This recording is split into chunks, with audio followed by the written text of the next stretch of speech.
Salut à toutes et à tous, c'est Charles Gauthier et je suis très heureux de vous retrouver aujourd'hui pour le 8e épisode de notre format Nos jeux testés décortiqués. Dans cet épisode, on va particulièrement s'intéresser à deux de nos concepts hyper casual qu'on a pu tester par le passé. Un concept qu'on a testé il y a un an, un autre qu'on a testé il y a 2 ans. Reste bien jusqu'au bout, la vidéo va se faire en 2 parties. La première partie, je vais t'expliquer les enjeux techniques, le process qu'on a eu, le game design qu'on a fait de chacun de ces jeux et je vais te les présenter en vidéo à côté de moi. Et dans la seconde partie de la vidéo, je te présenterai les résultats des tests d'acquisition qu'on a pu mener sur ces deux concepts. On a fait un peu d'acquisition pour observer les coûts d'acquisition et les rétentions de ces deux jeux. Je vais te les partager d'ici la fin de la vidéo. Allez, on attaque. Go!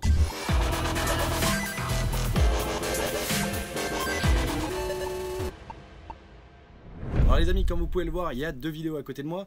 À ma droite, nous avons le jeu Stack Disc, un jeu qu'on a fait il y a 2 ans, et à ma gauche, vous avez le jeu Caps Dash, un jeu qu'on a fait il y a 1 an. Et je vais te partager donc les enjeux techniques qu'on a pu avoir pour réaliser ces 2 jeux. Alors à l'époque, il y a 2 ans, on était dans un contexte particulier. L'hyper casu était très porté sur des choses très simplistes, très intuitives et très basiques. C'est la raison pour laquelle on a bossé sur ce projet où il fallait stacker des disques. Alors comme tu peux le voir sur la vidéo à mes côtés, Stack Disc est un jeu très simpliste. C'était dans les tendances d'il y a 2 ans. Il faut se remettre dans le contexte de l'époque. Les jeux étaient sur des dégradés très simples et des fonctions très simples. On n'allait pas beaucoup plus loin, même si on est sur l'hyper casu toujours aujourd'hui. Ceux de l'époque étaient encore plus simplistes, plus mass market, au même titre que Stack, le jeu de Ketchup, le fameux jeu de Ketchup qui avait fait beaucoup de succès à l'époque. On avait surfé un peu sur cette mécanique là et on s'était dit comment on peut essayer de la revisiter, d'amener quelque chose de nouveau sur le marché, mais toujours en prenant le stacking comme base de mécanique de jeu. C'est ce qu'on a fait du coup sur Stack Disc en partant du principe qu'au lieu d'avoir des déplacements comme dans Stack à perpendiculaire en horizontal, on s'est dit pourquoi pas faire simplement à partir d'un disque un scale up, scale down, et c'est au joueur de taper au bon moment pour définir la taille finale de sa pièce qui va tomber et se stacker sur les précédentes. Bien évidemment, comme tu peux voir, il y a des zones de perfect, c'est-à-dire que si on tape au bon moment et qu'on fait pile poil le même diamètre que le disque précédent, alors dans ce cas-là, on peut gagner un petit boost, une petite composante de taille en plus. Et donc on peut élargir petit à petit notre tour et donc minimiser les risques de perdre. Parce que comme tu peux le voir dans la vidéo ou sur la fin de la vidéo, plus on réduit le diamètre, plus c'est difficile d'avoir du temps pour d'être précis sur le timing pour pouvoir poser la pièce suivante. Donc on a tout intérêt à essayer de garder une structure qui est assez large, une tour assez large, et on peut essayer aussi de faire des formes assez originales comme tu peux voir à la fin de la vidéo. Ça pourrait ressembler à des pieds de table, à des garde-corps ou à des tas de choses comme ça, des bougeoirs ou autres. Donc chaque joueur est capable de faire des designs à chaque fois uniques et libres comme on pouvait le voir dans Stack à l'époque. Et ben là on l'a repris donc sur Stack Disc. Pour le moment c'est un mode de jeu endless, c'était aussi dans les tendances d'il y a 2-3 ans. Donc aujourd'hui c'est plus à la mode les jeux endless, c'est plutôt des jeux leveled. Mais ça nous avait permis de tester la mécanique. On avait prévu une variante de ce jeu là aussi où on donnait une forme à imiter et c'était au joueur du coup de taper au bon moment pour essayer de faire en sorte de correspondre au mieux à la forme. Là dans la version que je te présente c'est la version simple qui est endless où il faut juste stacker les disques les uns sur les autres en essayant de faire la tour la plus haute possible. C'est simplement ça le but, au même titre que Stack à l'époque. Donc ça faut se remettre dans le contexte, aujourd'hui ça marcherait beaucoup moins. Je l'ai pas retesté récemment mais je pense que les résultats seraient bien plus faibles. Donc voilà pour Stack Disc. On va passer à Caps Dash. Caps Dash lui c'est un jeu qu'on a fait il y a 1 an, donc dans un contexte de l'hyper casual qui est un petit peu différent, avec un peu plus de polishing, un peu plus de profondeur dans les expériences de jeu. Et comme tu peux voir d'ailleurs, ce jeu-là est un jeu .io, une sorte de .io, c'est comme un multi. Alors c'est pas des vrais multijoueurs dedans, ce sont des IA, mais l'idée c'est de se battre contre d'autres joueurs. Et si les IA sont bien dimensionnées, l'expérience peut être émerveillante. Faut pas crier au scandale, les joueurs ne cherchent pas nécessairement à jouer contre d'autres joueurs tant que l'expérience de jeu est fun. Si on arrive à créer une expérience de jeu qui correspond aux attentes des joueurs, même si c'est des faux joueurs ennemis ou des faux seconds joueurs, alors le joueur peut quand même prendre du plaisir et continuer de jouer. On le voit sur de nombreux .io qui ont fait les top charts, tous les joueurs sont conscients que ce ne sont pas des vrais multi, ou une grande majorité en sont conscients, ça n'empêche pas ces jeux d'être dans les top charts, d'être très rentables et de générer des dizaines de millions de téléchargements, ou plus. Donc il ne faut pas voir ça comme une erreur, c'est plutôt une bonne pratique, ça nous économise de développer des multis et de maintenir tout ça et d'avoir des coûts serveurs et autres, donc c'est pas plus mal et ça nous permet de tester des concepts tout en apportant une expérience un peu plus fun aux joueurs. Donc comme tu peux voir, le principe est simple, il faut essayer d'être le plus proche possible du mur de la fin de section. Il y a plusieurs sections sur un level et donc l'idée c'est tout simplement d'être au plus proche. Si on tombe dans la zone jaune, on est en perfect, on fait plus de score. Si on n'est pas dans la zone jaune, bah on est toujours vivant, mais ce qu'il faut c'est surtout pas être le dernier de la section. Dès qu'on est dernier d'une section, on a perdu la partie. Tu peux voir d'ailleurs sur la vidéo que dès qu'il y en a un qui est dernier et qu'on baisse le mur de la section pour passer à la suivante, il est détruit. Donc l'objectif c'est d'aller à la fin du terrain et de terminer premier. Donc d'être le plus proche du mur de la fin au coup après coup. Donc c'est un jeu qui se joue coup par coup, tous les joueurs jouent en même temps, un coup chacun, et une fois que tout le monde a joué, on baisse le mur de la section suivante pour pouvoir donner accès à la suite du jeu. Voilà un petit peu le concept qu'on avait pu créer il y a 1 an, qu'on avait testé, donc celui-ci n'a pas demandé de grands enjeux techniques non plus, tout comme le premier, même si à l'époque on était moins compétent qu'aujourd'hui, mais ce sont des projets simples, intuitifs. Le deuxième projet, le Caps Dash, vient simplement d'un de mes souvenirs d'enfance où on jouait avec des capsules de bière pour faire une pichenette et les approcher le plus proche d'un mur. Ça vient simplement de ça, essayer de revisiter, de partager cette idée-là dans un jeu hyper casual.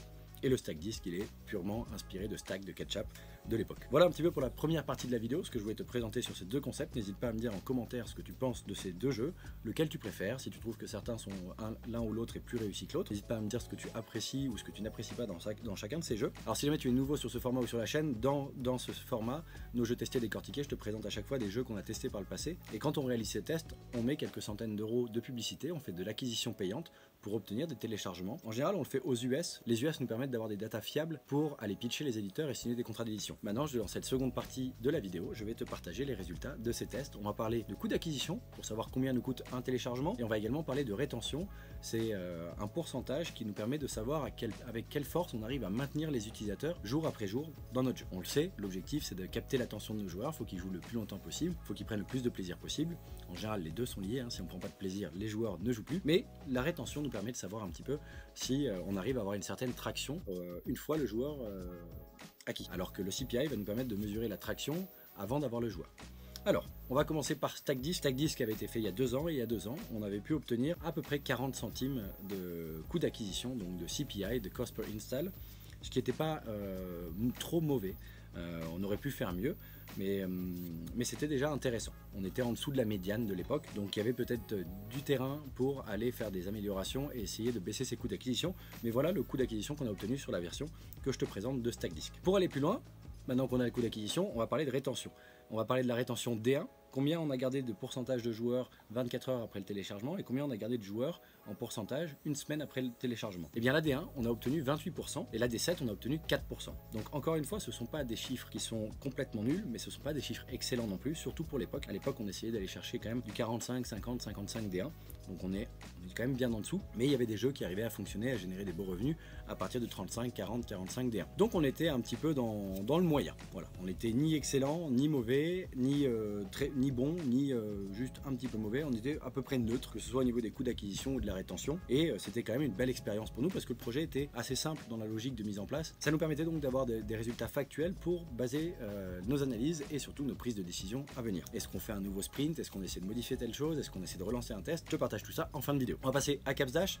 CapsDash, lui, est un jeu qu'on a testé il y a 1 an, donc le marché avait encore un petit peu plus gagné en maturité. Il faut savoir que sur ces 2 dernières années, on est passé d'environ 100 millions de joueurs actifs mensuels en hyper casu à plus d'1 milliard, donc le marché a complètement changé. En 2 ans, on a gagné en maturité, le marché a connu plusieurs phases de différentes tendances, et CapsDash, du coup, est un petit peu différent de StackDisc. Il y a cette logique .io multijoueur, il y a peut-être un peu plus de polishing, de feedback visuel, on est dans une expérience un peu plus complète, même si on reste sur de l'hyper casu, on n'est pas encore dans des jeux mid-core ou des jeux hardcore avec beaucoup plus de contenu et beaucoup d'achats intégrés et autres, mais dans l'expérience hyper casu, il y a quand même du polishing en plus, il y a quand même un peu plus de profondeur. Et donc celui-ci, en termes de coût d'acquisition, on a pu obtenir il y a 1 an 60 centimes environ sur notre meilleure publicité. Pour la rétention, on a obtenu des chiffres un peu plus bas que sur StackDisc, on était à 23% D1 et à 3% D7, donc des chiffres qui ne sont pas exploitables malheureusement. On était trop loin des coûts d'acquisition standard de l'industrie qui devaient passer en dessous des 20-30 centimes et on était en dessous de la rétention target. On essayait d'aller chercher du 45% D1, on était à la moitié, donc ça devenait très difficile pour celui-ci d'aller beaucoup plus loin. Malheureusement, on a pris la décision de l'archiver, ou heureusement d'ailleurs, parce que arrêter un projet n'est pas toujours une mauvaise chose. Si la décision de la prendre, elle fait du sens, alors il faut la prendre, parce que sinon, tous les sprints supplémentaires pour essayer de grappiller le petit pourcentage par-ci par-là, c'est du temps de perdu qu'on aurait pu passer sur d'autres concepts. Donc nous, on a fait le choix de se dire, ça va être trop dur de baisser le coût d'acquisition de 3 fois et d'augmenter de 2 fois la rétention. Donc on le met de côté, on en tirera des conclusions, peut-être ça pourra nous aider sur des prochains concepts, mais on le met de côté et on passe à des nouveaux prototypes. Et à l'époque, pour StackDisc, il en était de même, parce qu'avec 40 centimes de CPI, 28 de rétention D1 et 4 de rétention D7, on était encore une fois trop loin des KPI clés de l'industrie. Et donc on avait préféré archiver le projet pour nous concentrer sur de nouveaux concepts. Voilà ce que je voulais vous présenter donc sur les jeux de cette semaine, StackDisc et CapsDash. J'espère que ces jeux t'ont plu. Je serais très heureux de te lire dans les commentaires et de savoir ce que tu as pensé de ces deux concepts, que ce soit au niveau de la patte visuelle ou alors au niveau des mécaniques de gameplay ou de l'exécution, du rendu. Voilà, je serais très curieux de savoir ce que tu en penses, de me dire également si toi également tu fais des jeux. Je serais très heureux de faire votre connaissance, tous les abonnés de la chaîne. Il y a quelques-uns qui sont arrivés d'ailleurs ces derniers jours. Merci à vous, bienvenue sur la chaîne. Je suis très heureux d'échanger avec vous. N'hésitez pas à regarder les précédentes vidéos parce qu'il y a pas mal de sujets que je vous ai partagés également qui pourraient vous intéresser. Et nous, on se donne rendez-vous dans une semaine, vendredi prochain, pour l'épisode 9 et on analysera 1 ou 2 jeux encore une fois. Et d'ici là, on peut déjà se retrouver dimanche prochain et mercredi prochain. Merci de m'avoir écouté, c'était Charles Gauthier en direct de la montagne. À très vite, ciao.